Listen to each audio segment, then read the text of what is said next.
చాలా ఖచ్చితంగా ఉండాలి. మీరు ఇతర దేవతలాగా ఇతర దేవుల్లాగా నమ్మి ఎలా పడితే అలా ఉండడానికి కాదు. యేసయ్య ఒక్కసారి హృదయంలోకి వచ్చాడా, నీ జీవితం మారిపోవాలి. మారలేదా, బ్రతిమాలకు. మారలేదా, దేవుడి దగ్గరికి వెళ్ళు. మారలేదా, దేవుడి దగ్గర అడుగు.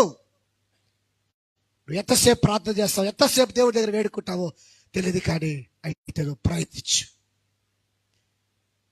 ఎందుకంటే లోకం అంతా కూడా ఆశలకు లోబడిపోయి, దురాశలకు లోబడిపోయి సమస్యలు పడిపోతున్నారండి.